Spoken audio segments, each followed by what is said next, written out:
Welcome, everyone, to the Green Nurse Podcast, where we bring hope and inspiration for growth and healing. We're here to change the dialogue and stigma around what it means to feel good or be high, hence the H for hope, I for inspiration, G for growth, and H for healing. You deserve to feel good. We all deserve to feel good. And here is a little clip about what we do in the cannabis space as nurses. And then we're going to get started on our very, very exciting show. It changed the paradigm of healthcare.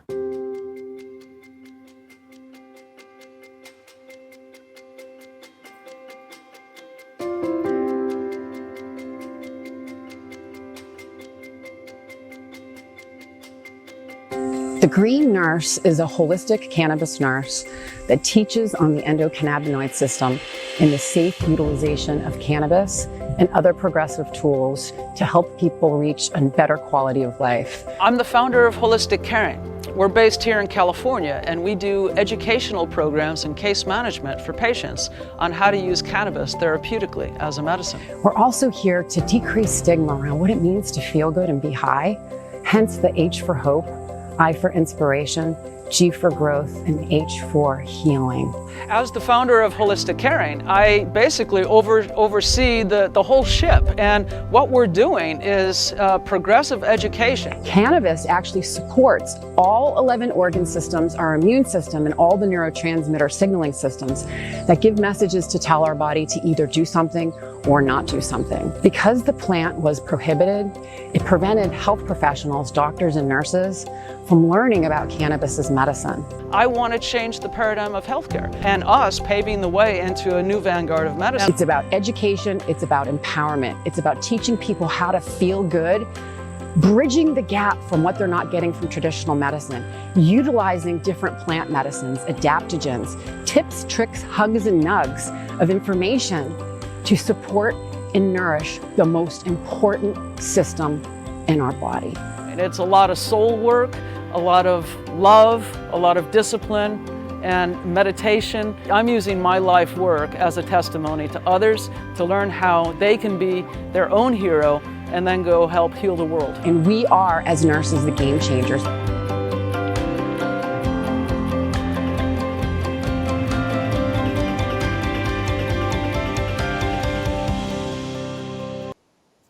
Oh, there you go. Growing your health, growing in cannabis. Hey, everyone. My name is Sherry Mack, and I am the Vice President of Nursing and co-founder of Holistic Caring and the Green Nurse.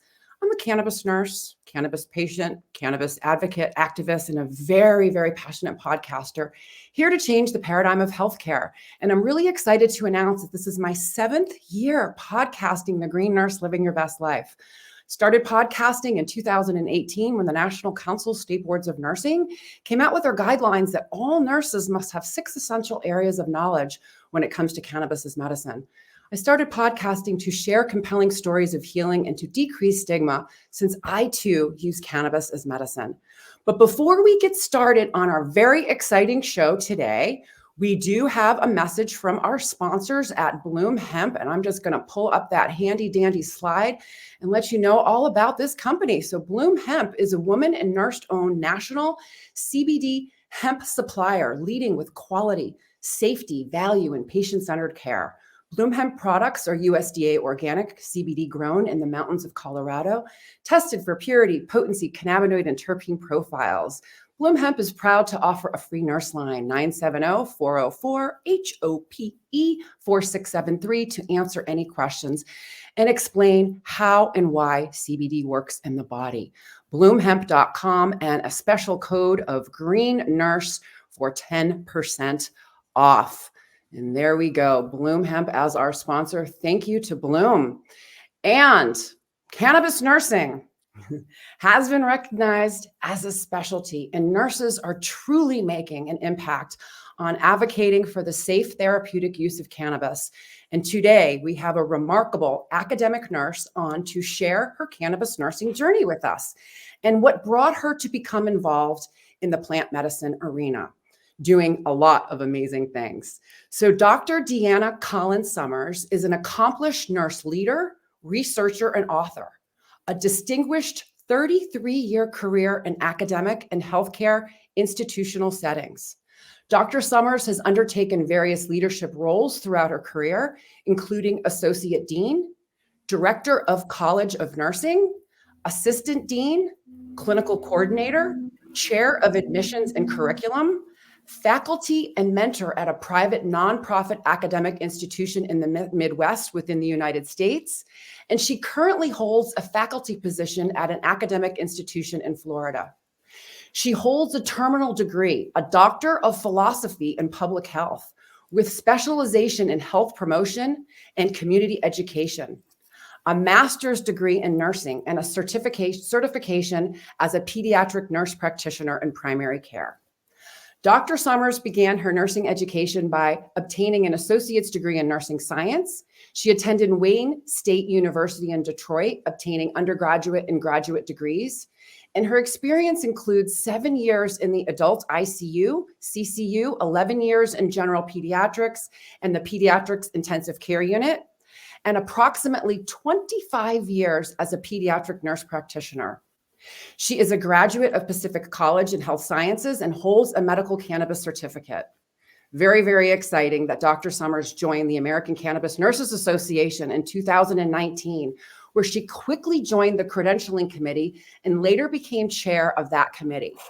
Dr. Sommers' commitment to advancing the field of cannabis nursing is evident in her pivotal role as chair of the American Cannabis Nurses Association Credentialing Committee, as well as her being a contributing author in Dr. Clary Clark's book, Cannabis, A Handbook for Nurses. She wrote Chapter 3, Cannabis Pharmacology. Dr. Sommers played a key role in the recognition of cannabis nursing as a specialty by the American Nurses Association, the ANA, leading the writing subcommittee of the credentialing committee, aligning the ACNA, American Cannabis Nurses Scope and Standards, with the American Nurses Association Scope and Standards, which we're going to talk about, and preparing the application for the recognition of cannabis nursing as a specialty and the Cannabis Scope of Practice statement to the American Nurses Association and editor. She presented the foundation of the development of the cannabis nurse specialty on September 28th, 2023, through a webinar at the American Cannabis Nurses Association. Additionally, she has received the President's Award for all of her dedication to the contributions she has made to the soon-to-be-published Cannabis Nursing Scope and Standards of Practice 2023 by the American Cannabis Nurses Association. So Deanna is actively involved in the American Cannabis Nurses Association. She serves as an elected board member, credentialing committee chair, lead author and editor for Cannabis Nursing Specialty Recognition by the American Nurses Association. And complementing her professional achievements, she is a Reiki and aromatherapy practitioner, enhancing comprehensive care nursing capabilities. Dr. Sommers continues to share her cannabis knowledge with nursing students, faculty, and the community. Dr. Sommers' research interests include encompassing obesity in families, acculturation, mindfulness, holistic nursing, and plant medicine. Deanna, you have such an amazing resume and an amazing background. Welcome to the show. I'm so excited to have you on to share your journey with us, right? We all don't wake up one day and say, hey, I'm going to be a cannabis nurse, or hey, I'm going to write the scope and standards, or hey, I'm really going to change nursing, right? So there's the story that went along that goes along with it. I'm very, very excited to have you share that with us today. So welcome to the show. Thank you, Sherry, so much for having me. I really, it's an honor. And after listening to all that, I was like, I like you said, I didn't wake up one day and just say, okay, this is what I'm going to do in my career. Just very unexpected and very blessed. So yeah, thank you. So I cannot wait to take a deep dive into this with you, but just to get started, okay, like you're definitely a little bit of an overachiever. You've got 3 nursing degrees and a PhD in public health. So let's talk about that first, and then let's get involved in cannabis nursing, because you have a very rich, storied academic career. And so a lot of times, people don't understand, nursing academia, all of that. So let's just kind of dive into that and then get into the cannabis. Sure. As you had stated, I do have 3 nursing degrees. I started off as an associate degree grad. And I just wanted to share with everybody, not that I've been in nursing for so long, but I originally started in a diploma program. So, a long time ago when we were part of a hospital. anyways, needless to say, I have an associate's degree. I went back to school and obtained my BSN from Wayne State University. And then I decided to go to graduate school and get my master's degree. And it just so happened to be at Wayne State. Kind of weaving in that I started off actually in the adult ICU. And so that's where I really thought was going to be my home for the longest time. And, I don't want to say just one thing occurred with another. I actually had my first son, and I think that I'm not quite sure 100%. I know my moment when I decided to go into pediatrics, but I decided at some point that I was going to become a pediatric nurse practitioner. And in the Detroit area, there's not a whole lot of programs, but I decided that Wayne State had the program that I was looking for. So I went to graduate school. And that's one of the things that we were talking about before we came online was that, so my master's degree is as a nurse practitioner, advanced nurse practitioner. So I want to say it's unique, but there's a lot of master's degrees that are different specialties or education leadership. So I decided to do the nurse practitioner route. And then once with the 3 degrees and practicing, I'm predominantly in the pediatric intensive care unit of a lot of my career. And then I also have gone into private practice in the Chicagoland area.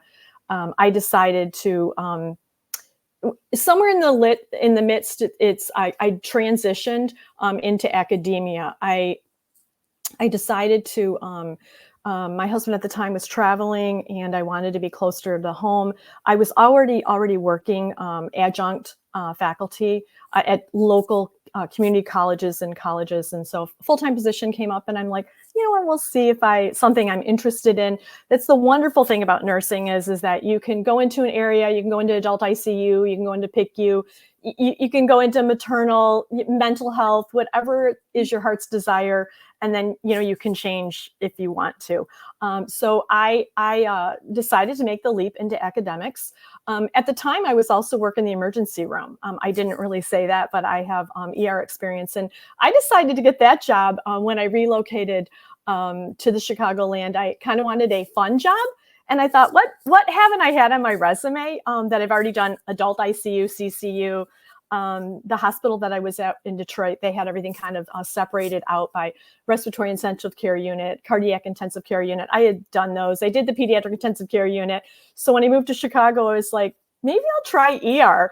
And I got the job. So I was working part-time in the emergency room and then decided to go full-time into, academia. I eventually had to come, it comes to a point when you, a lot of times in your life that you have to make some, big decisions. And the one decision was all right, making the full leap into going into academia. Okay. And with that said, then I was really kind of pondering okay, I'm a nurse practitioner. In pediatrics, primary care is my specialty.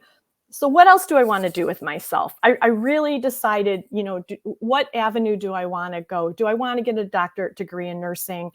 What do I want to do with my degree, kind of on a more global perspective? And so that's when I started looking at programs and I decided that I am the expert of any, you don't, in the degree wise, you don't really get any more expert than being a peds nurse practitioner. I was certified, I became certified. I since have let that go just because of being in academics with working full time and being in private practice as well and maintaining that. But my point is that I decided that I wanted to look for getting a PhD. It's a terminal degree and I would, being in academia. And I thought, okay, so looking at the degrees and kind of going helping the world out. And I don't mean to sound cliche, but going really global. My life has been about families and children in pediatrics being family-centered care. What can I do to expand that? So I decided to get it just seemed like a natural fit for me just to get my PhD in public health with this, like you said, the specialty of health promotion and community education, which seems like now that after listening, it's such a natural fit for me of definitely, a passion for me to kind of, I don't want to say weave in cannabis nursing. So, that's really summary of a short of my education background. That's amazing. You do have amazing background, and what you've done and as a nurse is just vast and very inspiring. And I'm giving you the pat on the back. It's like, that's hard work, because I know how what hard work, that you've had to put into it. So now let's switch over. So all of a sudden, so now you're dean of a college. Not to be clear, just because when we're in academics, we always want to get things, I don't want to say the most correct, but I was at the time, what happened was, I left I left one place of academia in the Chicagoland.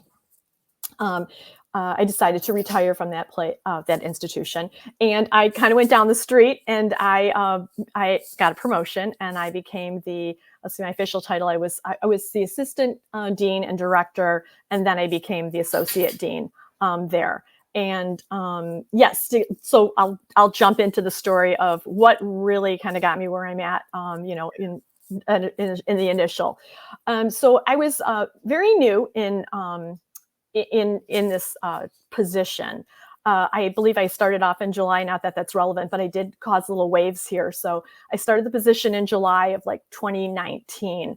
That's relevant because in the state of Illinois, cannabis was becoming legal. Might have been 18 to 19, but cannabis was becoming legalized recreational. So what ended up happening is that it's pretty traditional. It's pretty common that nursing students are drug screened. Where I was working at, and even the institution I'm at now, is that nursing students get drug screened, background check and drug screened, but every semester. So I started at this new position, kind of keeping in mind that cannabis was becoming legalized recreational in January of the upcoming year. And I had a nursing student who, she was getting ready to graduate. So every semester, and kind of have to follow me on this one, she was up for graduation in December, and she was drug screened sometime in July, August. The students did have the opportunity to pick and choose, they know they have a window that they have to have their drug screen. And needless to say, she came back with a positive cannabis drug screen. Now, her being 3 months out from graduation, I just really felt there's just something in me that I was just it's a one-time drug screen. Maybe we need to take a look at this. Are our policies up to date? What is the current policies at the institution that I had? Are they really current? And just really taking a look at that. So I decided I'll come back on what happened with the student, but what I decided to do is that I really literally Googled cannabis nursing. Now, I am from the generation that, with the stigma, I knew at the time nothing about cannabis, only the stereotypic things about cannabis. Just really, I really honestly could say not knowing little about cannabis consumption, anything, practice, and no knowledge. So I Googled cannabis and nursing, and I just thought, well, let's see what pulls up. So the American Cannabis Nursing Association pulled up as on my search. And so what I decided is I started reading about it, and I'm like, wow, this is exactly what I need. In addition to, because I now know it's 2019, December 2019, they had their inaugural event, conference in New Orleans. And there was a specific seminar that I wanted to attend that was lack of knowledge for nursing students and nursing faculty. And I'm like, oh, sign me up, because that's exactly what I need. So it just so happened to be, I was able to, book it, do it, get it on, and meet a bunch of wonderful people down in New Orleans. My first conference with cannabis at ACNA. I of course joined to participate in the conference. And then what needless to say is, of course, I attended, as a diligent educational academia person, I'm attending as much as I can possibly do, collecting everything, talking to people, just learning about it, a lot of different things that I knew nothing about. And so what happened was that I attended the don't remember exactly the title, but Rachel Parmalee, whom is our past president of ACNA, her and Dr. Clark put together, I believe it was part of, Rachel wasn't quite done with her data collecting, but she had presented her data on lack of education on cannabis in nursing faculty and nursing students. And so in that conference or seminar, I decided to sit up front. And I was like the typical student, raising my hand, asking questions. And because I'm a quantitative data collector, that's what my research was, my methodology that I did. And so I asked a lot of questions. And then about the data that she had collected and the results that she, like kind of preliminary results and what the N was and stuff like that. So after the conference, or after her speaking, I went up to her and just introduced myself, and I met Dr. Clark at the time, and throughout the conference, I kept on, chatting with everybody, because I'm going to bring up one other person in a few minutes. Dr. Clark had asked me that she had invited me, that she is writing the book, and was interested. She needed some assistance in cannabis pharmacology, and if she wanted to know if I would be interested in assisting her and Rachel. So I was honored. We worked diligently on that, and so just to kind of give it a little plug on, thank you, and it's been just an honor for that experience of writing. Clark's Cannabis: A Handbook for Nurses. Deanna wrote chapter 3, clinical pharmacology, correct? Yes. Mm-hmm. With Rachel and Dr. Clark. Yes. Rachel Parmalee and Dr. Clark. Yes. Yes. Thank you. So then what happened was in another seminar of going and attending, I met Llewellyn Smith. And Llewellyn, I don't remember what she presented on, but it was something about credentialing, or the beginning of credentialing.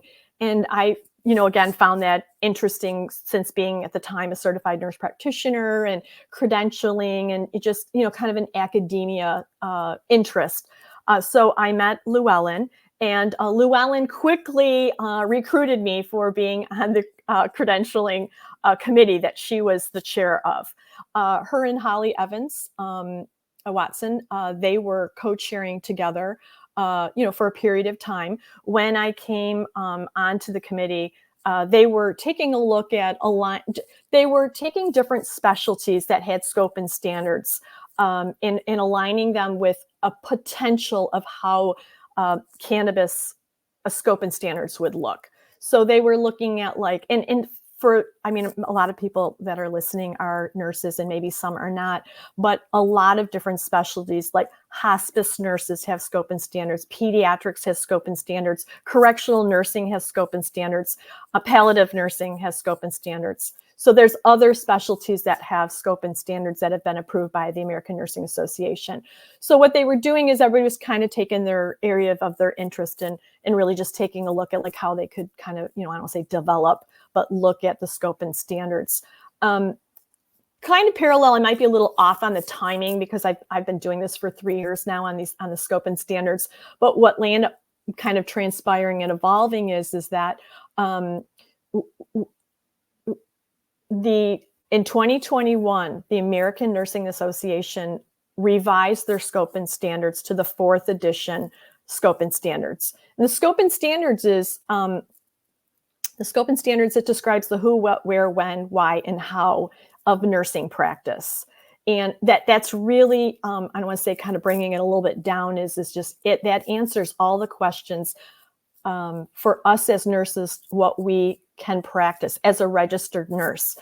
There's 3 different levels in nursing. There's a registered nurse, there's a master's prepared nurse, and there's a advanced practice nurse. And that's how the scope and standards are written. I want to use that one as the foundation.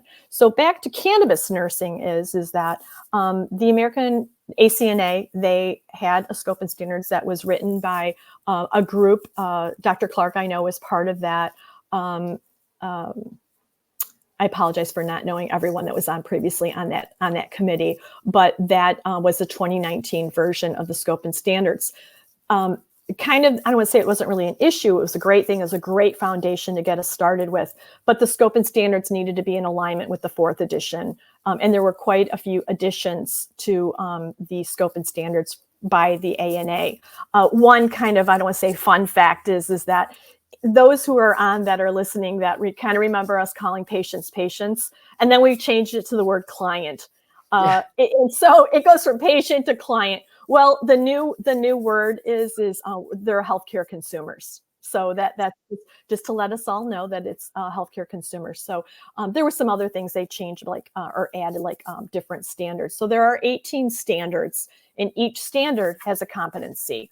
And in the competencies, it's basically what tells us what we can and cannot do within our scope. So maybe who we can delegate, what we can delegate to an LPN, or what we can delegate, what can an advanced practice nurse do versus a registered nurse to do. So kind of staying in that mindset, the foundation of the document, or it will be in a book format, is that that's what, really laid the foundation for the cannabis nursing specialty. What I did want to say is that originally when I came, I don't want to say and joined and participated on the credentialing committee, the original kind of idea was to put the application in to the American Nursing Association that as a part of like an affirmation, kind of making us be not recognized that we are an evolving specialty. And really, as I was thinking about it and I was doing the document and writing the document, so there's a main group of people that was on the committee, and then there became a subcommittee, which was myself and Connie. We had a couple other people, Llewellyn at times, and Holly. But predominantly Connie and I were the writing group subcommittee. I don't even know at this point how many versions. At one point, there was like 83. I have since revised so many more. I probably could guess over 125 versions at least, and we're talking 3 years of writing. But anyways, my point is that when back to the application, there's a process that the American Nursing Association that we needed to follow, ACNA was required to follow. And as I was writing the document, I was like, Sherry, even just speaking with you and so many other nurses that are practicing in cannabis nursing already, without it being an official specialty and really kind of being recognized and saying it's official specialty, that we are already a specialty. We are already okay. We are already a specialty. We are already a specialty. So this concept of evolving or emerging, those are some words that the ANA is using or that they use for the application. So when I originally put in for like, I think it was like evolving. And I knew in my heart that I was like, you know what, they're going to come back to me and they're going to have me rewrite this and change the whole terminology for it to be that it is a specialty and they want to recognize us. So it was great. So I kind of already knew that was going to happen, but it took the writing team to get back together again and kind of revise like the tone and how that was specifically looking. So anyways, kind of bringing us all up to, where we're at today, is that, we see that was September 27th, 28th. Yes, go ahead. I'm sorry. I could keep on going.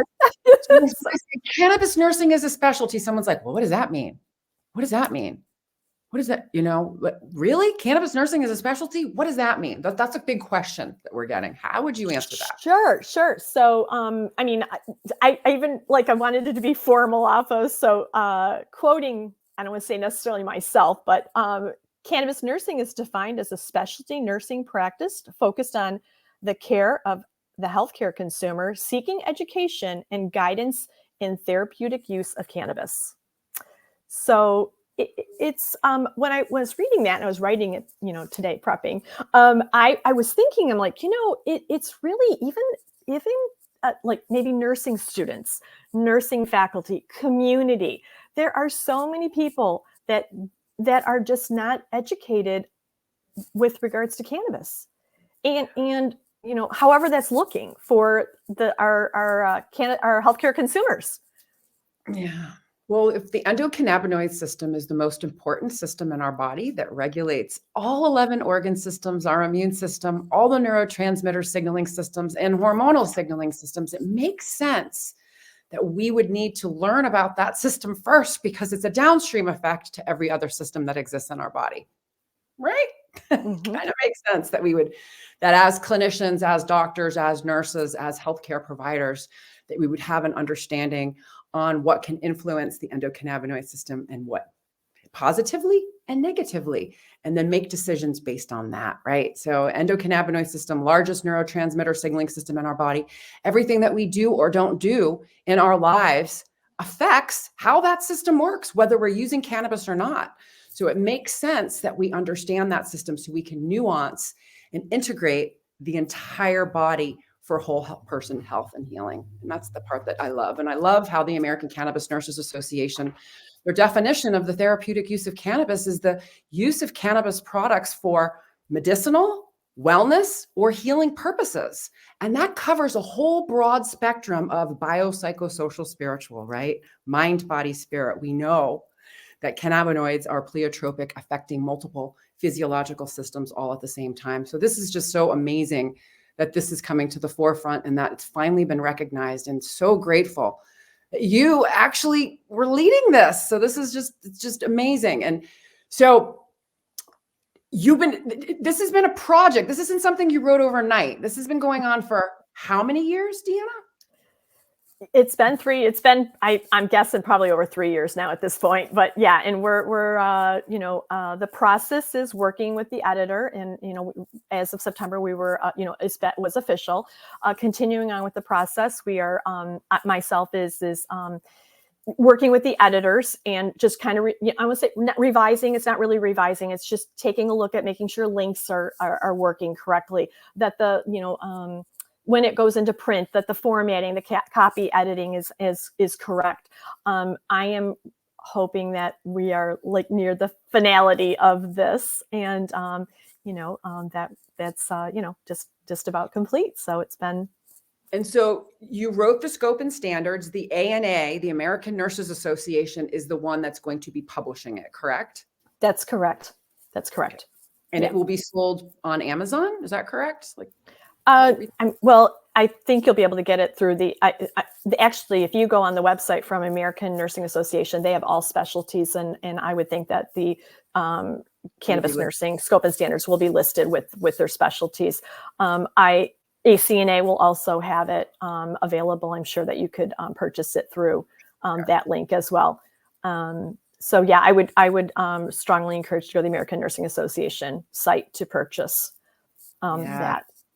So. Yeah. So when it's published, I would love to invite you to come back on to, just to educate our viewers more on scope and standards, what it is, and just kind of like going over the highlights of the document once it's published. Would you be willing to do that? Of course.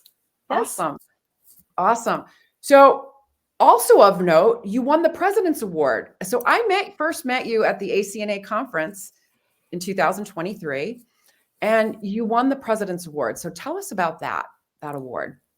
The President's Award I was awarded the President's Award for my contributions for this writing the scope and standards, and really, I don't want to say leading the team, but keeping us organized and leading the team forward, and just keep on persevering on having it completed. For that project. So yes, I was very, I wasn't surprised at the, I guess I was kind of surprised when the ANA awarded us the specialty, but I was working on it. So I knew that the ultimate goal was for it to be approved. So I was happy about that. I was more surprised about receiving the Presidency Award in Denver. So that was, I was very happy. I was very happy, and thank you so much for ACNA to recognize that. It's been a lot of hard work, dedication. Yeah. So. Absolutely. Absolutely. So once the scope and standards is published, then what happens to the document? So what's the process for updating and reviewing? Well, part of the requirement will be to have that document. I mean, all specialties are up for review. I mean, things change how our practices will be changing. This is a great a guidance template for all of us to be practicing. I mean, that's why, the who, what, where, when, why, and all that, and our different areas that we practice or specialties, and this is cannabis nursing. So the recommendation is every 5 years. I am going to put in, as though us who are in cannabis, in the cannabis world of education, it's changing. I don't want to say minute by minute, but boy, is it really changing. And so I think we need to, ACNA really needs to start looking at kind of keeping a team together and already starting to look at maybe, not going into print of changes, but we need to keep that document up and running as a live document and, changing it maybe every 3 years until we get kind of settled in. Specifically if the laws change too, because once the laws change, that changes everything, not only for, consumers, but also for clinicians, right? And what they're in research. And we're hoping this year to see something big. Sure, that's a good point. One of the states, since I've written that document, has been approved for legal for recreational. So that I mean, even as we speak, that print is just one state shy. So I recognize that. So those of you start reading that, it's always there. It's for always changing off of it. So it'll be forever on that. So yeah. Wow. So have you chaired or had any interest in any other organizations? Yes. So back when, a little bit with regards to the research in my, when I was residing in the west side of Chicago, it was a grassroots coalition. I'll make it really short, but I am interested in obesity and obesity and acculturation. I'm half Greek and I'm half Polish, and I follow both traditions on both sides. I can cook both foods, and enjoy those, family traditions. And so long story short is I just was taking a look at, acculturation. The more we're into the United States culture, we're acculturated into the United States, are we more likely to be obese? So kind of back to asking about the coalition, and I partnered with a lot of city members in the Aurora city, and we had a grassroots coalition called the Healthy Living Council. That Healthy Living Council is still, I would say, running. We were able to secure a Robert Wood Johnson Foundation grant for $100,000. It was like $33,000 for times 3 for 3 years, and we did a lot with obesity in children in the school district. So I've been in the Chicago trip with that one. So that was kind of interesting. It was fun. I worked with the kids on that. And that's really where I kind of got my idea. I just, that's a whole nother story or idea, but how I got my research was taking a look at acculturation and obesity in the Hispanic population. So yeah. And like I said, the coalition is still running. What would be a really interesting research would be obesity and those with cannabis, right? So, and seeing the difference with those that are using cannabis, and are their health or their food choices better? Are their activity better? Are those that are using cannabis, actually engaging in health and wellness activities? And what is, comparing that would be very interesting for future. Well, ultimately, what I did with the research, and we could parallel this to cannabis research as well, is coming up with educational programs for that.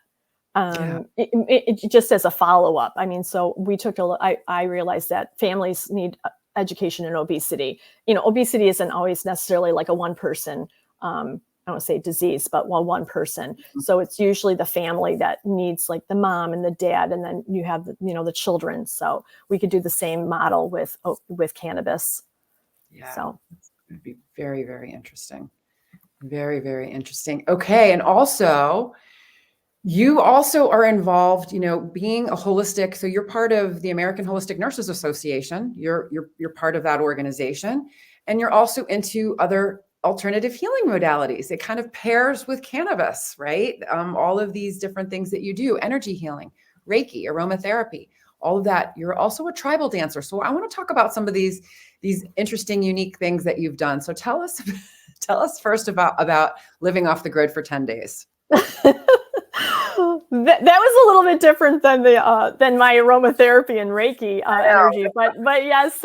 So going off grid, I took my two youngest children. We canoed 20 miles into the boundary waters in Canada, and so I'll make this, like, I don't want to say super short, but yeah, we everything that we were gonna need, we carried on in the kayak. So we kayaked, like I said, 20 miles in, and we had let's see, 3 days worth of food. So we counted on fishing. I'm an avid fisherman, so we brought the food and basic. I'll tell you, Maslow's hierarchy of needs: food, shelter, water were our number one in fishing gear. And it was interesting. Yes, we had bears. If anybody wants to know, moose. We I don't want to say battled the rain. I don't know if anybody's tried to put up a tent when it's like the rain is so coming down so much, it's like hitting you sideways. Building a fire with waterproof matches. It was life-changing in a good way. I really just, you just go, no cell phones, taught my children how to, like, basics, play cards, communication. We played euchre, rummy. My son asked me what time it was, and I just said to him, I'm like, I don't know, by the way the sun is looking, I'm like, Jason, I mean, I don't know, maybe about 2:00 ish, but what else do we have to do? It was just waking up and enjoying being outdoors, and making and your children. So you were with your children with no other distractions. It was truly about survival, like literally, right? How are we going to survive together as a family? It's like So let me tell you, my kids, when they got back, they didn't think that was such a vacation. That, like, oh my gosh, mom took us on a vacation. But I will share with you that we talk about the stories that we had, and we had a great time. And they learned a lot. Both of them did a lot of prep work before we went, off grid. Again, no cell phone reception. There's some things I would have done a little bit different in the sense of we're blessed that we only had one minor injury. We had a little laceration above the eye, but I mean, it was nothing that I couldn't, like, steri strip up really quick. But the kids learned they were using like knives and hatchets and all kinds of stuff I was a little bit nervous about, but it was a very good life lesson for them in just learning how to, again, just going back to the basics off of things. So it was great. Yeah. A lesson on living off the land and how do we do this together as a family and get along. Right? I should have journaled more. That's something else too, with the kids, that we should have journaled. But my daughter, definitely my daughter and I will do it one more. I'd like to do it one more time. I really would also physically, I want to say train, but like prep a little bit better for that. Because we did one portage. If anybody's done this, is that portaging is like carrying all your stuff, going from one body of water to another body of water, but you have to go over land. So we had to carry those kayaks over and all of our stuff. And I mean, I had I think I lost probably 12 pounds, and the mosquitoes were like hummingbirds. I bought these like little fishnet things that go over, like your body. And when I showed them to my son, he's like, I'm not wearing that. And as soon as we got off and he saw the bugs, he's like, Mom, where's those fishing net things that you bought me for that? And I'm like, okay. I mean, bug spray, but I'm kind of, again, sticking with the holistic. Bug spray, I don't want to get a soapbox on being a public health person, but it could be neurotoxic. So yeah. True. And then into the energy healing. So this is just this all kind of simultaneously, weaves into you do your Reiki master and you do Reiki. I have, and in a lot of these, I gave a little plug about being Greek, and some on the Polish stuff, but more so the Greek, but my Greek background. My, again, everybody's Greek. My yaya, my mother, we've practiced a lot of like herbal medicine, chamomile, lavender, Meta, which is Oil. a tea. Yeah, oils. So I don't know any different because I was raised with that. And so it just, yeah, it just kind of seems like it just seemed like a natural thing. Like, doesn't everybody do this? And so the same thing with the energy. I think, my mom might call it something. She says sometimes it's in Greek. And so it doesn't, I don't know, sometimes it doesn't always translate, but even like cupping. I don't personally practice cupping, but I'm interested. I receive cupping, and I'm interested in cupping and being. But my mom does cupping, so I just it's all that alternative energy work has always been part of like as being raised. So then when I don't want to say again, the academic person in me is like, oh, this is what this is called. And I went and have gotten, I don't want to say formal training. It's things I had already been doing, but kind of getting more formalized. I have also been I've done therapeutic touch. That was my original certification. A lot of people know about Reiki. So I decided to kind of go more that avenue of Reiki. The person that I was taking my courses from also was an aroma therapy like instructor. Again, I'd already been doing aromatherapy. So, she showed me a lot about how kind of the more proper ways to do it. And I just to give a little plug, not that about my nursing students, but a lot of my nursing students, I share with them, some of these alternative practices. And on the day of exams, if I don't do like a little aromatherapy and they'll say, bring in lavender. And I said, I'm not giving you lavender because I don't want you to sleep during the exam. But, like a little citrus and stuff like that to kind of get them, like an uplifted orange, citrus, grapefruit. Lemon, yes. lemon, Mm-hmm. right? Yep. Lemon. Yeah, for sure. So I've showed them how to tend, and they don't have to, if they don't want to participate, they don't have to, but a lot of them decide, or some of them are like curious. They're like, oh, they don't know what this is. I've also done healing circles as well. For those who are interested in, just kind of calming, students and Well, that kind of leads into the next question. So what about now with your students in cannabis? So are they asking you questions, raising? Yes, of course. So I do teach community nursing. I teach pediatrics, but and I don't say anytime, but whenever I have an opportunity, whenever I attend like the conferences, they have to know about the scope and standards from a student nursing perspective, right? The foundation that I was sharing with us all is the ANA, right? So when I've been this journey with me with the scope and standards with the cannabis, I've shared with them that this is what I am doing, and I also share with them that how I got started. And I guess I should circle back on the nursing student.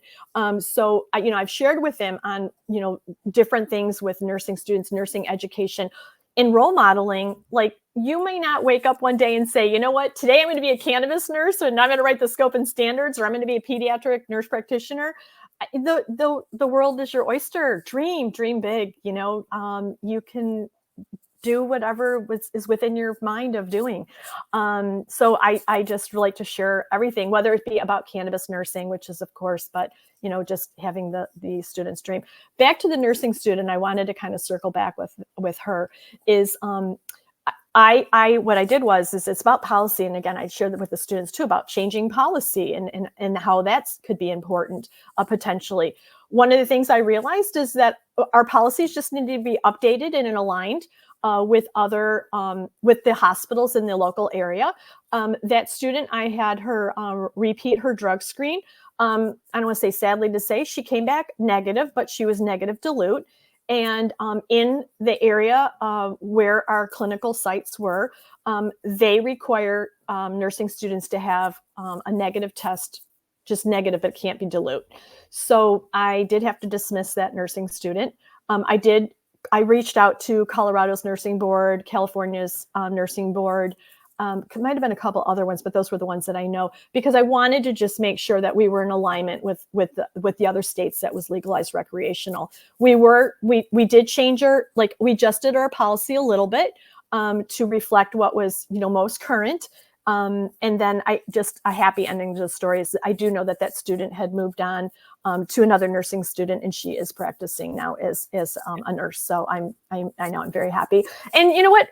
She really motivated me to really learn about something that I had no knowledge of at all.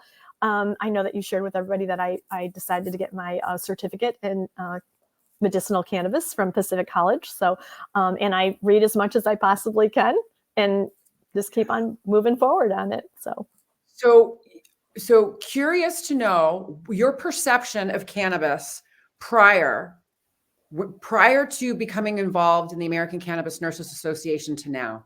How has it shifted and changed? What is your perception of cannabis now?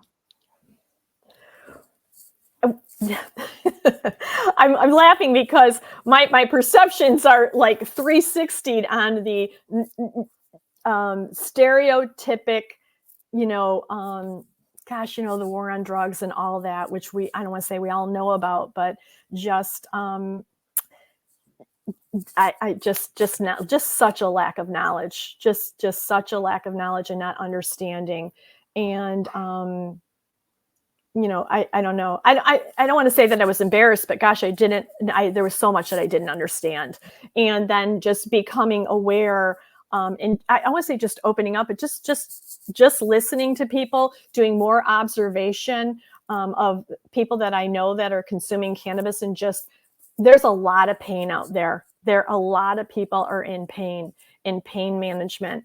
And then I would say non-judgment, understanding, and then just learning about all the different things that I've been learning with, the endocannabinoid system, the pharmacological, integrating. I see in the notes here in the chat is this. I was reading about the word Reiki is coming up quite a bit. So yeah. Reiki is like it's a type of energy. The same thing with the therapeutic touch. I don't want to say channeling, because channeling is something a little bit different. I do practice channeling as well, but just is having the energy kind of coming through you into somebody else, and I don't know how else to describe it right at this moment here. Yes. So I do Reiki. Yes. And so what I do is I tune into the frequencies, right? Energy, light, information. You receive them yourself, and then you share them with someone else, right? You share your energy. It's like the good vibes, right? Yeah. So we have, I guess I'm currently involved in a study about cannabis at Hartford Healthcare coming up. RN Lisa is holding it. I personally think the chemical compounds in cannabis hold special healing qualities.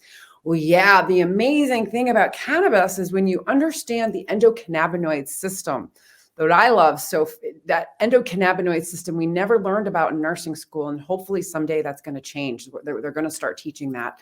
And that's what Deanna's here to do, is to help really lead the way of bringing cannabis nursing and teaching on this most important system in our body, because cannabinoids are pleiotropic, meaning it works on multiple different physiological systems at the same time. We have cannabinoid receptors on all of our organ systems. All of the cells of our organ system have these receptors that know how to utilize and modulate by using cannabis. And we make molecules. We have an endocannabinoid system, not because of the cannabis plant, but because we make molecules very similar to the plant that interact in this body and fine-tune to correct cell signaling. So good question. Adam, if you want to reach out to us, feel free. info@holisticcaring.com. We'll be happy to help you. I'm going to put it in the chat for any questions. So Sherry, the other thing I was going to add is that the NCSBN, the organization that they write are the NCLEX, the boards that registered nurses needs to take, is in 2018. I don't want to say the essentials that you were discussing earlier. I don't want to say made it mandatory, but they have recommendations that cannabis education be in nursing schools. Now, I'm an academic person, so I'm kind of focusing on that perspective. But I will say the community, we could talk about education, but I'm going back with is that if the healthcare consumers in nursing faculty, there's a lot of learning that needs to be done in education, however you want to look at it. So we need to basics. When they think of cannabis, they think high THC, they think bongs, joints, spleefs, dabs. They think everything that is for a different set of consumers, right? Cannabis as medicine, people that take cannabis as medicine are taking it because they want to have a better quality of life. They literally just want to feel good. They don't want to be impaired. They don't want to be stoned. They don't want to, and the plant is so diverse in its compounds and how you can utilize it with the different products that exist, that there is truly something for everyone. And that's what we're hoping, to dispel those myths of the typical stoner. And as a nurse, I'm not against adult use cannabis. I'm not against recreational cannabis. It's really the use and misuse of cannabis. You're either using it appropriately or you're not. Right? You're either using it to better your life. You're either using it to enhance an activity, to have a better yoga session, have a better meditation session, have a better, enjoying nature more, or just have a few laughs or whatever. But using it appropriately to enhance your life. So the therapeutic use of cannabis is subjective and personal to everyone, with objective criteria being improvement in one of the 5 health domains: mental, emotional, spiritual, social, and physical. Right? All of those health domains. So if your life is being improved by that, then you're doing. If your life isn't improved, then you're not using cannabis therapeutically. Right? So it's to make your life better quality of life, living your best life, helping others do the same. So Sherry, maybe we can give a little plug about you and I will be presenting at the American Holistic Nursing Association. And I believe that's one of our topics, right? It is actually. So we are going to be presenting at the American Holistic Nurses Association in June. It's a week-long conference. Deanna is going to be presenting on the scope and standards, taking a deep dive into that. Deanna and I together are going to be presenting on therapeutic use, safe consumption, tips and tricks. And then I'm going to be presenting on therapeutic use and providing case studies. So I'm going to be talking about 3 legacy case studies, and I'm also going to be talking about 3 chronic pain patients that I've taken care of. 3 different patients, all with chronic pain, all with issues with sleeping, all with different diagnoses, all using different products, all having a good outcome. So very, very interesting. It's going to be really fun to present with you, Deanna. Really excited for that. Yeah. So, so one last thing I want to cover. I got to cover it because it's one of the things that I truly love is tribal dancing, right? It's part of energy. It's movement, right? Motion is the lotion. When we're, as nurses, as nurse educators, as holistic nurse coaches, we tell people to move, right? Motion is the lotion. When you exercise, you're actually stimulating your endocannabinoid system to produce those molecules, those feel-good molecules, right? And so let's talk about a little about tribal dancing. One of my other nurses, Denise, she does journey dancing, when it sounds like it's very similar. And is it belly dancing? Is that what tribal dancing is? Yes. And I was going to get a little plug. I have a business coming down the road that I will be, promoting more about, energy healing, Reiki, and I'm putting in the tribal dancing in there. So it was a good kind of transition. So gaining health, right? Gaining health? Gaining health. Yes. Thank you. So I do have a Gmail account. It's gaininghealthforyou@gmail.com. But anyway, so tribal dancing, that I originally got into dancing, it's showing the age here. So about 23 years ago, I had my last child, and I'm like, I got to get rid of this belly, somehow after, the birth. And anyways, I had heard about this thing called belly dancing, and I just drove by, and I'm like, this sounds like interesting to me. Well, as going through this, I don't do anything just a little bit. I just jump right in, and if I'm going to do it, I'm going to do it to the best I can. And so kind of long story short, I started off as being a cabaret belly dancer, and I did many years of cabaret dancing. And cabaret's great. Most of us kind of know the Vegas-y type of dancing, a lot of glitz and glamours, and kind of like there's a whole long history to belly dancing. Not to, again, maybe that's another podcast, Sherry, to do belly dancing. Yeah, to go into a little bit more of the history. But anyways, I found that those girls were great, but I don't like 1, 2, 5, 6, 7, 8. Switch ball chain. I don't like choreography. You're not a cheerleader. So I decided that I had heard about American tribal belly dancing. It's ATS, or tribal dancing. There's a couple different other tribal dancings, but I practice ATS. And so anyways, it's improv. And really, truly what it is you learn a language, and I might turn my head this way and it tells the people that I'm dancing with. It can be a male-female dance as well, but it's predominantly women, but there are men in ATS. And if I turn my head this way, then my followers, it's kind of a follow the leader type thing. It's like almost like the flock of birds, like one bird lifts up and then the next birds fly. What I like about it too is that you only need to know the language. And if you know the language, I could dance with anybody in the world that knows this language. And so when we see each other again, I would like to kind of, I don't want to say meet other people and show a little bit of the language. And if anybody else does know tribal, that they can join in on dancing. It's a beautiful, and I don't know what else to say about it. I love it. The movements are for tribal is very grounding. Music's a little bit different. Every there's different kinds of music. I mean, so with regards to the belly dancing. So this is predominantly, this is my style is tribal. The outfits or costumes are different as well. I always dance with zills. Not that you can't not dance with zills. You can dance with other things. I've danced with a veil. I've danced with swords. Some people dance with like fans. So anyway, so I'm the zill girl. We always have our zills. I think it's weird not having my zills on my fingers when I dance. So so anyways, it's all great. It's wonderful. So yeah, thank you for asking off of it. It's definitely a wonderful hobby. Yeah, you have some amazing. Okay, American tribal. Okay, just see if there's any more questions in the audience. There isn't. Okay, my final question for the nurses that are out there that are in academia, the new nurses that are out there that are hearing this for the first time, that have questions about cannabis, that want to learn. What would you tell them to do? So the nurses that have the stigma and that are scared and that, it's not legal, or that are against it, or, that are they're just not, the cognitive dissonance. So in other words, that there's tons of research, right? You show them the research, but they still just don't believe it or feel it, right? There's that cognitive dissonance. It doesn't matter what you say, they're just not going to buy into it. What advice, or what information would you give them?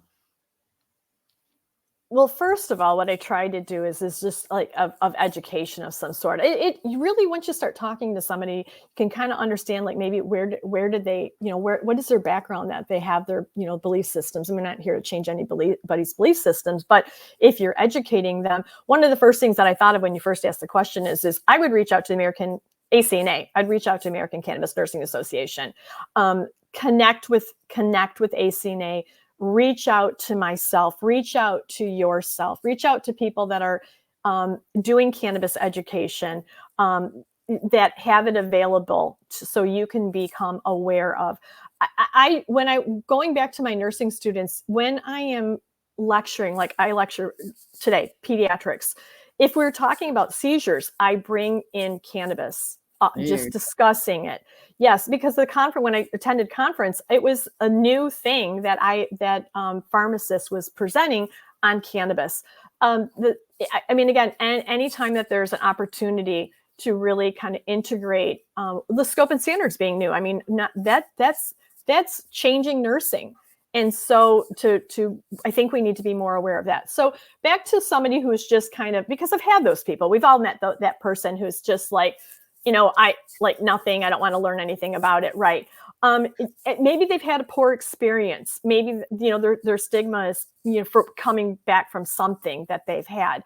But I think that if we kind of go back to the basics on, like medicinal pain, what people are consuming cannabis for, like we go through all the different diagnoses that to consume cannabis. So it's just somebody knows somebody who's got a family member that would really benefit from cannabis.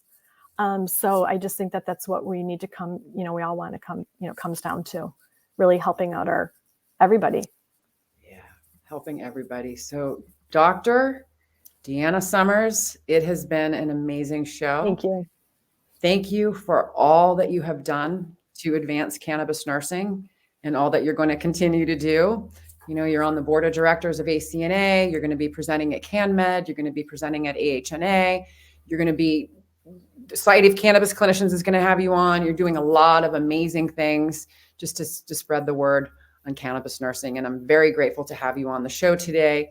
And I'm very grateful that you accepted my invitation to come back on when the book has been published. I appreciate it. Thank you, Sherry. Thank you very much. All right. And that's a wrap for today, everyone. Next week, we have a pharmacist coming on to share. And thank you for joining us. Remember what it's all about. It's truly all about living your best life and helping others do the same. And we're going to wrap up with my favorite video. One of my favorite videos. I've got a couple favorite ones, but this one brings a tear to my eye.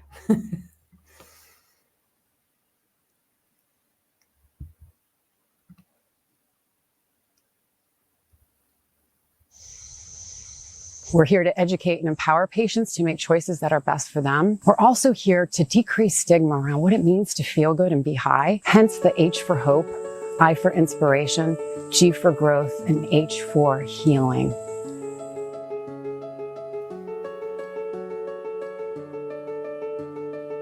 The Green Nurse is a holistic cannabis nurse that teaches on the endocannabinoid system and the safe utilization of cannabis and other progressive tools to help people reach a better quality of life. I was cannabis agnostic for many, many years. And you know, the more research I did, the more I discovered that cannabis is this amazing medicine. I was told that I had a 4-stage pancreatic cancer. The doctor really told me he couldn't do anything else. He gave me her name and she called me and she came to my house. She started to give me cannabis. My oncologist was puzzled because he couldn't find the cancer anymore. All of the learning that we get comes from the Green Nurses Group, comes from their support, comes from their guidance. I trust everything that she says. Simply meet people where they're at. The plant doesn't, stress to grow, so we don't stress to share it. We're healing people. Cannabis has been used as a medicine for tens upon thousands of years. Here's the big message. Cannabis needs to be federally legal. We need to have laws that are the same across all 50 states that allow access to anyone and everyone who wants to utilize this powerful medicine.